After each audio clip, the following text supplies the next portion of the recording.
Olá, pessoal. Então, vou fazer um resuminho do que a gente viu em sala, tá?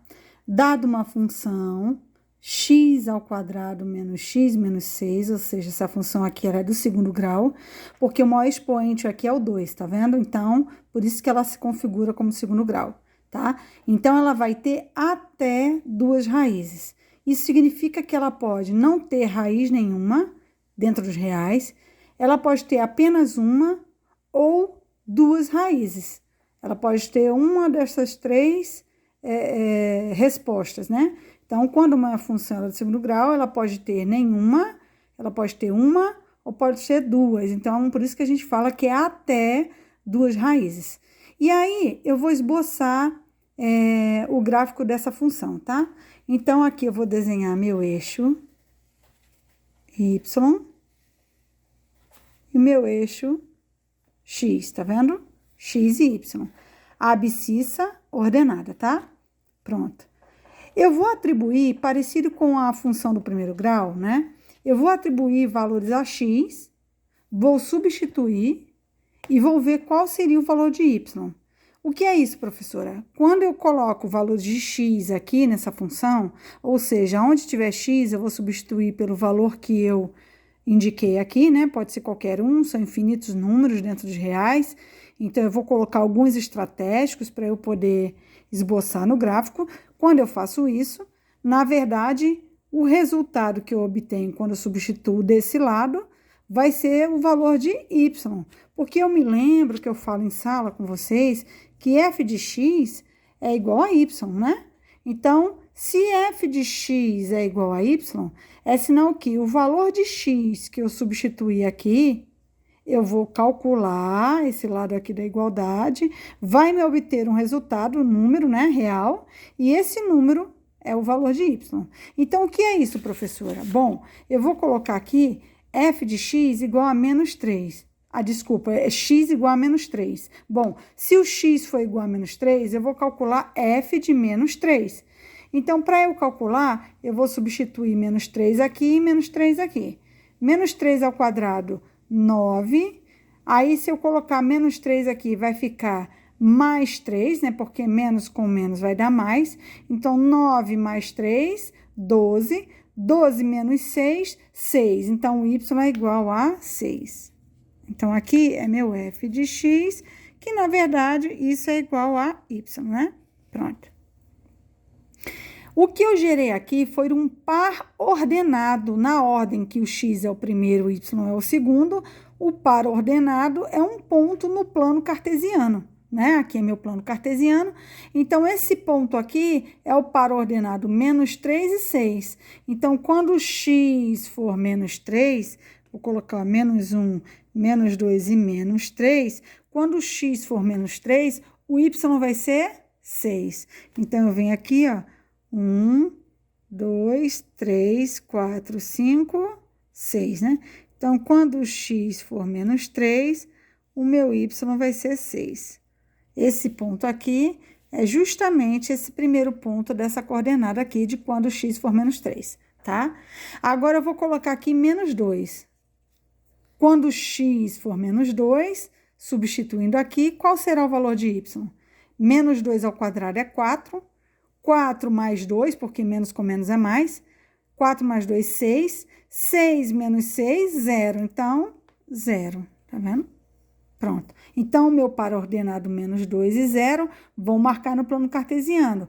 Quando o x for menos 2, ó, x for menos 2, o y é 0. Então, o meu ponto vai ficar sobre o eixo do x. Tá vendo? Então, esse ponto aqui, como se aqui fosse meu A, meu B, né? Então, aqui é meu A, meu B. E agora, eu vou calcular o C. Vou colocar C igual a menos 1. Quando x for menos 1, né? Aliás, C igual a menos 1, não. C igual a x, que vou falar que é menos 1. O meu ponto C eu estou montando ainda. Então, x igual a menos 1, quando eu substituir aqui, vai ficar 1 mais 1, 2, né? Porque menos com menos mais. Vai ficar 1 mais 1, 2. 2 menos 6 vai ficar menos 4, né? Então, meu ponto C vai ser x menos 1 e y menos 4. Então, venho aqui no plano cartesiano. Quando o x for menos 1, o y vai ser menos 4. Então, eu vou aqui para baixo. 1, 2, 3, 4. Vocês estão vendo que eu estou marcando esses pontos no plano cartesiano? Olha lá. Então, esse aqui é meu ponto C, com a coordenada menos 1 e menos 4. Agora, minha coordenada D. O x eu vou chamar de 0. Quando o x for 0, o y vai ser menos 6. Quando eu substituir 0 e 0 aqui, vai anular e vai sobrar só o menos 6.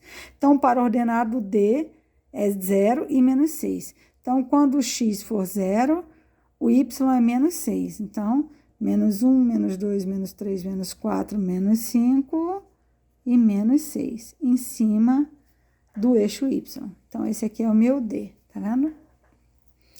O meu E agora, o meu ponto E. 1, vou chamar de 1. Esses números são aleatórios. Estou pegando os inteiros para ficar fácil de calcular. Mas aqui pode ser qualquer real, tá? Qualquer número real. Então, pode entrar uma raiz, pode entrar um irracional, pode entrar, né, a raiz de 5, a raiz de 2, que é irracional. Posso colocar aqui, posso colocar uma dízima periódica, uma dízima não periódica, que é um irracional. Posso colocar um decimal, né, que é um número com vírgula. Só que eu escolhi os inteiros para ficar mais fácil o cálculo, tá? Então, aqui, ó, quando o x for 1, que eu substituí aqui, vai ficar 1 menos 1, 0. Então, menos 6 vai ser o y. Então, quando o x for 1, né? Quando o x for 1, ó, x1, o y é menos 6. Então, eu venho aqui, menos 6. Aqui, ó. 1, 2, 3, 4, 5, 6. Como é no sentido negativo, menos 6. Então, ficou esse ponto aqui. Meu ponto E. O meu ponto F, 2, o valor de x. E aí, quanto vai ser o de y? Vou substituir esse 2 aqui. 2 vezes 2, 4. 4 menos 2, 2. 2 menos 6, menos 4. Menos 4. Então, para o ordenado 2 e menos 4, que é meu ponto F, vou marcar lá no plano cartesiano. Quando o x for 2, ó, x2, 1, 1 e 2, o y é menos 4. Então, 2 e menos 4. Ó, marquei outro ponto. Esse é meu ponto F. Vou marcar só mais um, o G, tá? Como são infinitos, mas eu vou marcar como eu comecei em menos 3, vou terminar aqui em 3, tá? Quando o x for 3, substituindo aqui, ó, 3 vezes 3, 9, 9 menos 3, 6, 6 menos 6, 0. Então, quando o x for 3, o y é 0. Vou marcar esse ponto G, que é o x é 3 e o y é 0 no meu plano cartesiano. Então, quando o x for 3, o y é 0. Logo, meu ponto G ele fica justamente sobre o eixo x. Vocês estão vendo aqui que se para cada valor de x eu substituir na função, eu vou ter um valor de y. Se eu pudesse fazer com esses infinitos números que tem aqui, ó, entre menos 3 e menos 2, eles, na verdade, iam ser infinitos pontinhos até aqui. E entre esses dois números, se eu pudesse substituir os infinitos números que tem entre menos 1 e, aliás, menos 2 e 1, e menos 1, aliás, menos 2 e menos 1, esses números que estão aqui entre esses dois, menos 2 e menos 1, eu iria ter infinitos pontinhos, que são pares ordenados, x e y. Então, por exemplo, se eu pegar esse ponto aqui, ele ia ter um valor de x e um valor de y, entendeu? E aqui também, ó, infinitos pontinhos, infinitos pontinhos. E aqui, ó, infinitos pontinhos, tá vendo? Olha o que aconteceu. O que ficou desenhado no meu plano cartesiano? Justamente a minha parábola, tá vendo? A minha parábola. Esses pontos aqui, ó, que cortaram o eixo x, são as minhas raízes, x' e x'. Bom, se esse aqui é o ponto G, em que o meu x foi 0, aliás, o x foi 3 e o y foi 0, então esse ponto aqui é o meu ponto 3 e 0. Nesse meu ponto B aqui, ó, é menos 2 e 0, Então, aqui é o menos 2, tá vendo? Então, x' e x duas linhas. Tá vendo? X' e x duas linhas. Bom, a concavidade está voltada para cima porque meu A é positivo, ó, o A maior que zero. A maior que zero. Concavidade voltada para cima. Se fosse negativo aqui, a minha concavidade ia ser para baixo, ia ser triste, parábola triste. Tá vendo? Eu tinha dito a vocês, lá na função do primeiro grau, que esse último número aqui, que a gente chama de termo independente, né? Que ele não tem x, tá vendo? Ele é independente. É aonde corta o eixo y. Justamente aqui também, na função do segundo grau, é aonde corta o meu eixo y. Olha em que ponto, ó.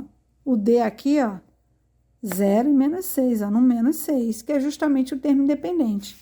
Então, aqui é o meu coeficiente C, tá vendo? Não é meu ponto C, é meu coeficiente C, que aqui, ó, o A tá subentendido aqui, que é 1, o B é o menos 1, que também tá subentendido aqui, e o C é o menos 6. Então, coeficiente C, na equação de segundo grau, é aonde é o ponto no eixo Y, aonde a parábola corta, tá vendo? Nesse ponto. E aonde corta no X? Nas raízes. Ó, vamos ver só se a raiz não é menos 2 e 3. Aplicando Bhaskara, né? A gente tem que delta é igual a B2 menos 4 vezes A vezes C, né? E a gente tem que o A é 1, o B é menos 1 e o C é menos 6, né? Então, a gente tem esses coeficientes. Vou substituir na fórmula de Bhaskara. B ao quadrado, menos 1 ao quadrado. Lembrando que é colocar entre parênteses, menos 4 da fórmula, vezes A, que é 1, vezes C, que é 6. Coloco menos 6 entre parênteses. Então, ficou menos 1 ao quadrado vai ser 1 positivo. E aqui, ó, menos com mais, menos. Menos com menos, mais. 6 vezes 4, 24. 24 mais 1, 25. Então, delta deu 25. Pela fórmula de Bhaskara, x é igual a menos b mais ou menos raiz de delta sobre 2 vezes a. Então, substituindo, vai ficar x é igual. Quem é b? Menos 1. Então, o menos da fórmula, não esqueçam. O menos 1, que é o b, ele é negativo. Não esqueçam de fazer isso, senão dá errado. Mais ou menos raiz de delta. Delta não é 25? Raiz de 25, 5. Eu já faço e coloco aqui, tá vendo? Sobre 2 vezes A. O A é 1. Daqui eu vou tirar meu x', que vai ser quem? Usar primeiro o positivo. Menos com menos mais. Então, vai ficar 1 mais 5 dividido por 2. 6 dividido por 2, 3. Olha, uma das raízes, 3. Tá vendo? E meu x duas linhas, 1 menos 5 dividido por 2. 1 menos 5, menos 4 dividido por 2, menos 2. Ó, meu x duas linhas. Ô, professora, a senhora chamou x' e x duas linhas. Tanto faz, não tá errado.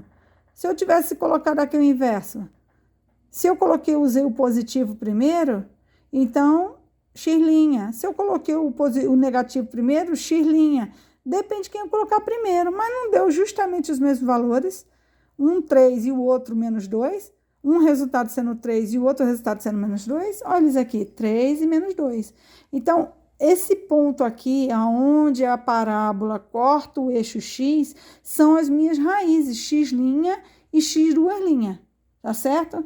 Então, A positivo, né? Coeficiente A positivo, parábola sorrindo, ó, maior que 0, parábola sorrindo, né?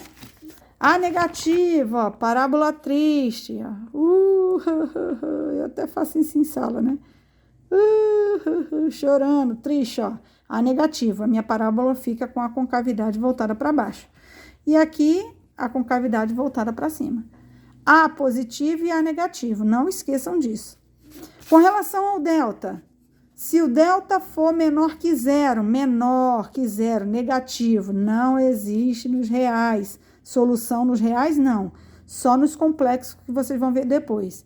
Se o delta for igual a zero, ó, se o delta for igual a zero, essa parte todinha aqui da fórmula, ela some, que raiz de zero é zero, então eu só vou ficar com menos b sobre 2a, tá vendo? Menos b sobre 2a. Então, o delta é zero, só vai ter apenas uma raiz, não vai ter esse mais ou menos, que isso aqui não vai anular. Então, vai ficar, ó, só o menos b sobre 2a. Uma solução apenas. Então, quando o delta for igual a zero, eu tenho apenas uma solução real. Tá vendo? Que pode ser positiva ou negativa, vai depender de b, né? E quando eu tiver o delta maior que zero, que foi esse caso aqui, um delta positivo, eu vou ter um x' e um x duas linhas, porque eu vou usar aqui o resultado da raiz, ela sendo positiva e negativa. Logo, eu tenho duas raízes reais e distintas, tá? Porque tem livro que coloca que aqui são duas raízes reais e iguais, né? E aqui distinta, tá? Então, duas raízes reais distintas ou apenas duas raízes reais, tá? Então, esse aqui é o resumo da função de segundo grau, né? Então, por exemplo,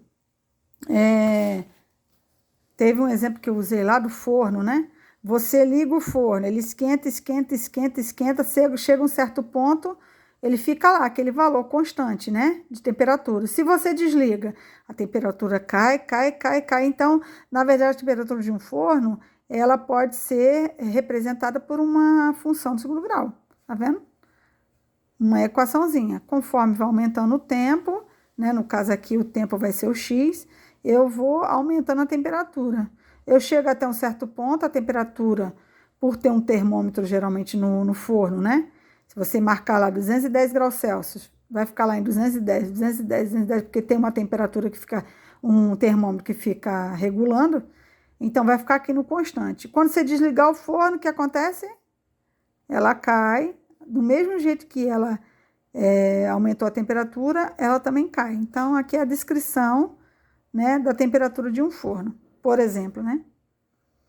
Aqui pode ser caracterizado por uma empresa que, conforme ela vai fabricando, né, um determinado produto, e aí ela vai fabricando, ainda não dá para vender, porque tem os custos fixos da empresa. Aí, quando ela chega até um certo produto fabricado, né, aí ela começa a aumentar os lucros, né? Então, na verdade, isso aqui é um gráfico de uma empresa. Quando você abre uma empresa, ao princípio você não tem lucro, né? Você tem prejuízo, porque gasta muito. Depois de um certo tempo, você começa a ter lucro, né? Então, por exemplo, se é uma empresa de um fabricante de uma peça, já tem os custos fixos, né? Para fabricação. Então, você tem que fabricar uma certa quantidade de peça para começar a ter lucro, né? Então, esse gráfico aqui define isso. Eu começo a fabricar, quando chego aqui, na verdade, fico elas por elas, quando eu começo a subir, eu começo a ter lucro, né? Então, geralmente, é caracterizado por uma parábola com A positivo, tá certo? Então, é um exemplo que eu queria explicar a vocês, o que é a função de segundo grau, né? Mostrar essa relação de dependência entre as duas incógnitas, né? X e Y, né? Então, você tem aqui, para cada valor de x, eu tenho um valor de y, né? Então, você não precisa fazer isso, óbvio, mas estou mostrando como é que é o esboço do gráfico, como é que se configura, né? Esses pontos, como é que são marcados no plano cartesiano e como é que acaba sendo desenhada uma parábola, tá vendo? Então, é dessa forma, tá? Qualquer dúvida, me chama aqui.